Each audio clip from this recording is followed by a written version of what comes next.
The first fracture was silent. No alarm screamed across the adamantium arteries of the Imperial Palace. No watch-serf gasped in horror at a blinking rune. No astropath clutched their skull and bled from their eyes. It began like all great catastrophes begin in the Imperium of man, quietly, invisibly, patiently, as if the warp itself was holding its breath. Deep beneath the palace, where light surrendered to vastness and the air tasted of dust older than empires, the pallid chamber stirred. For millennia it had been a dead place, a vault sealed in ceremonial gold and practical fear. Custodians passed it without a glance. Tech priests prayed near it but dared not touch it. Even the Inquisition whispered about it only in corridors where shadows were known to lie. Yet on that night the chamber's sigils, once dormant, once believed to be mere ritual artifacts of the dark age of technology, shifted. Lines glowed faintly, as if rediscovering color for the first time since mankind learned to walk upright. A breath seemed to exhale from within. And far above, on the throne, the Emperor's fingers twitched, not in life, not in awakening, but in warning. In the Strategium, Lord General Varos Helican paused mid-sentence. He could not explain why. An ache unfolded beneath his ribs, the same ache he felt the night his world burned during the 13th Black Crusade. He looked to the hololithic display, seeing 1,000 red stars of conflict, but tonight they felt different, as though there were eyes behind them. Across the palace, Sister Archivist Elira more than felt the sudden chill while cataloging forbidden scriptures. She stopped, quill suspended, gaze drifting to the towering vaults filled with relics no human hand was meant to hold. She whispered a prayer, not because she feared what she saw, but because she feared what she sensed.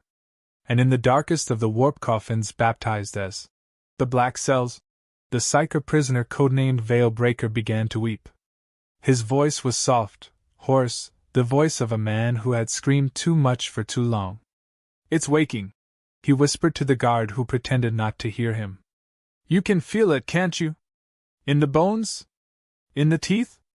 In the places inside your skull you were never meant to notice?" The guard said nothing, but his grip tightened on the lost rifle until the knuckles turned white. For the warp had stirred.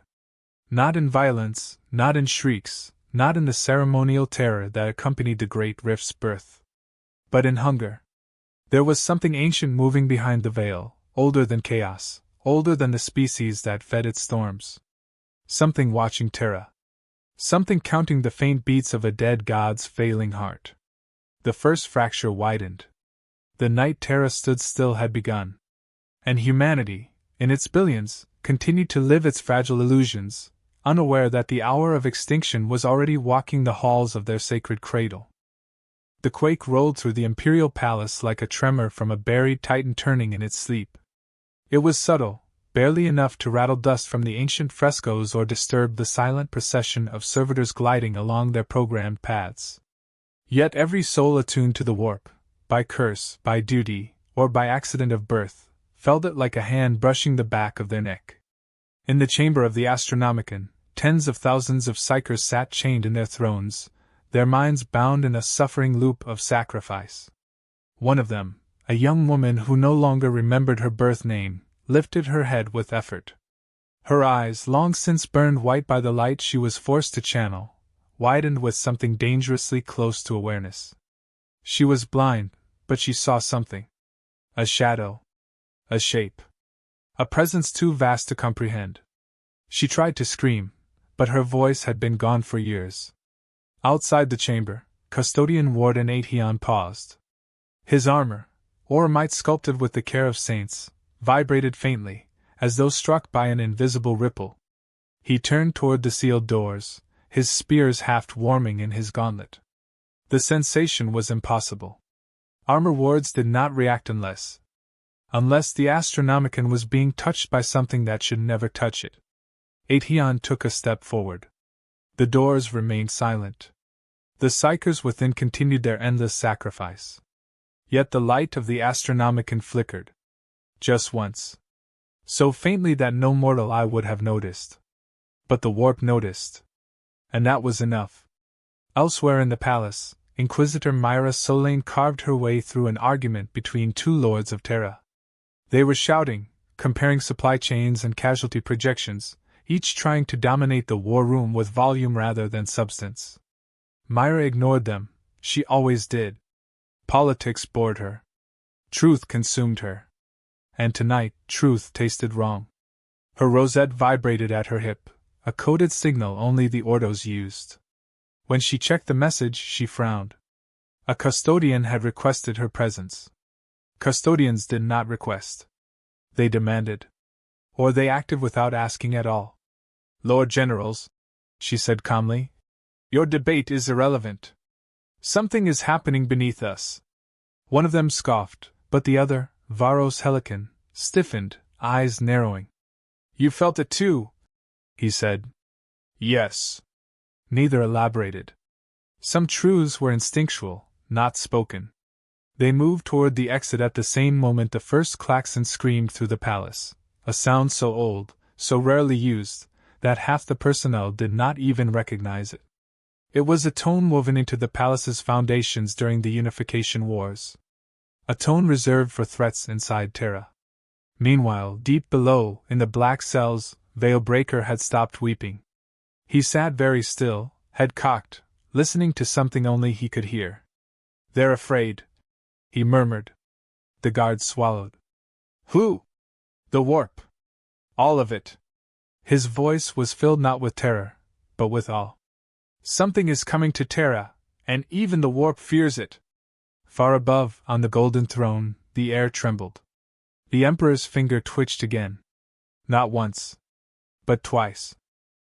In the shadow archives of the Administratum, Sister Archivist Alira more than hurried through aisles of parchment towers and data vault monoliths. The alarms had begun to howl across the upper spires, echoing like wounded giants, but down here the sound arrived muffled and metallic, as though the ancient stone itself resented the intrusion. She clutched a data slate close to her chest, not out of fear of losing it, but fear of what it contained. Moments before the tremor, the Archivum Cognis engine had awakened from centuries of stasis, spooling out forbidden words across its lumens.